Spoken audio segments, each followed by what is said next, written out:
Welcome to our GROHE workshop. Today, I'll show you how easy it is to install the GROHE Tectron Bau E flush plate in 5 steps. You can do a lot of the work without using tools. You'll still need a few tools though.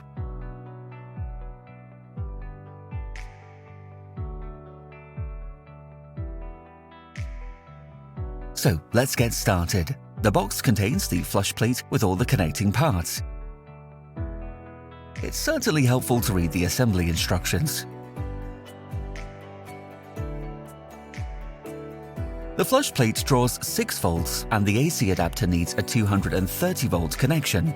Install the AC adapter after the Rapid SL has been roughly assembled. This should be done by a qualified electrician. First, attach the junction box. Then install the power cable according to the enclosed assembly instructions. After this, snap in the AC adapter.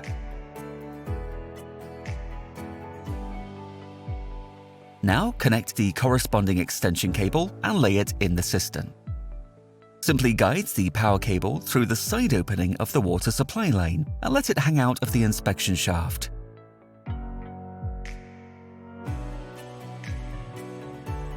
Now, the Rapid SL can be covered and the wall can be tiled directly up to the structural shell protection. The next step is the final assembly.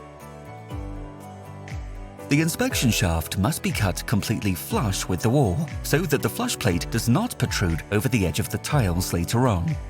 Now remove the flexible hose. Don't dispose of it. The next step is to install the flush plate. For a correct fit, insert these brackets into the inspection shaft, snap them into place and saw them flush with the wall. Then screw on the white threaded pieces. Now mount the blue holding frame with these 4 screws. The spring should be pointing upwards. Align the support frame using a spirit level. Now we calibrate the servo motor with the swivel arm. First, connect the flush plate to the power supply, then connect the motor to the flush plate. The swivel arm will now calibrate and then move to the 90-degree position. Depending on the position of the angle valve, the filling and waste valves may have to be rotated before further installation. If the angle valve is positioned on the right or in the center, as is the case here, the motor is placed on the right crosspiece in the cistern. In this case, the waste valve must be turned by 180 degrees, so that the blue float box is on the right. The filling valve stays on the left. Now connect a flexible hose that suits the installation conditions.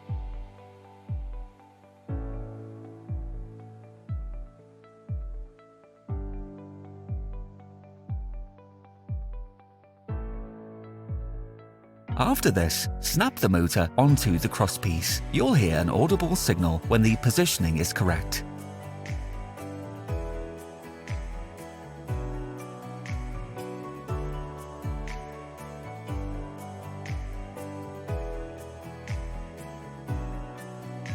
Then attach the connecting rods to the extension of the waste valve and insert it into the waste valve by turning it.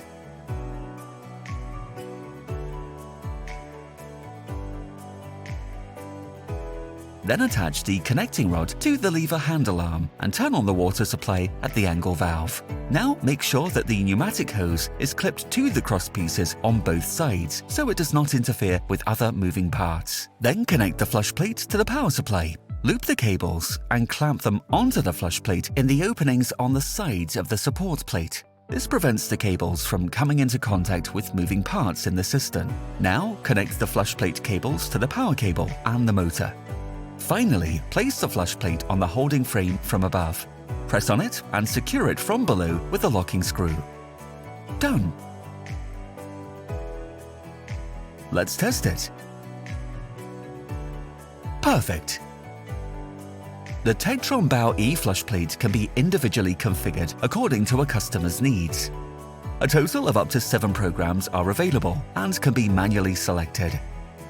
To select a program, loosen the locking screw, remove the flush plate and disconnect it from the power supply for 10 seconds. The electronics will then be in programming mode for 3 minutes.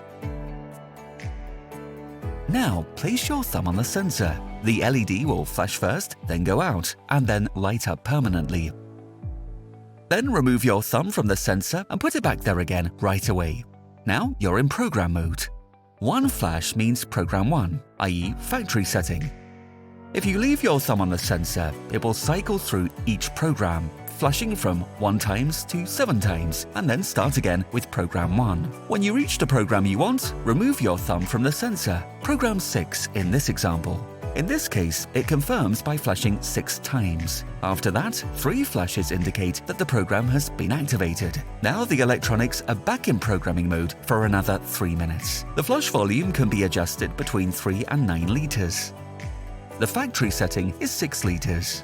To adjust the volume, disconnect the flush plate from the power supply for 10 seconds. Reconnect it and place your thumb on the sensor so that the orange LED is visible in the upper part of the sensor window. The LED will flash first. Leave your thumb on the sensor until the LED goes out. Then remove your thumb briefly and place it on the sensor again. Now the light will flash to indicate the flush volume. Keep your thumb on the sensor to change the flush volume.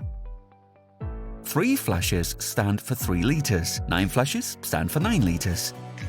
When the flush volume you want is selected, remove your thumb from the sensor. The flush plate will confirm the corresponding flush volume by flashing and will perform a flush.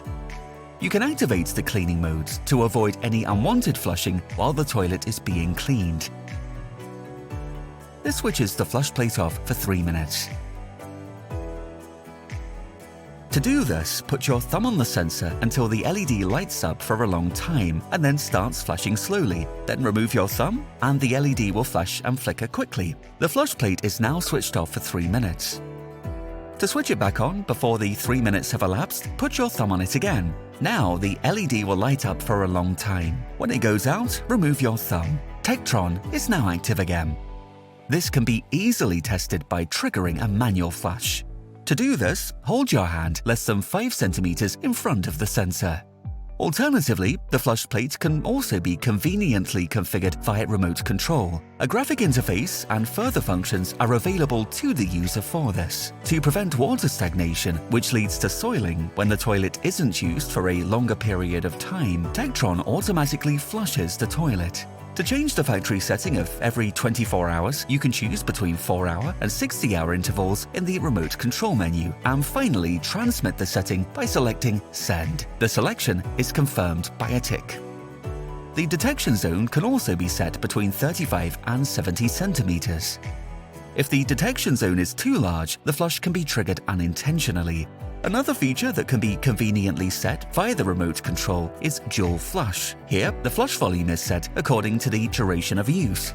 Under 60 seconds means a flush volume of 3 liters. Over 60 seconds, a factory set flush volume of 6 liters is used. Besides configuring the individual programs, the remote control can also be used to read out the water and electricity consumption. Now we come to the handover. Before the job's done, there are still a few things left to check.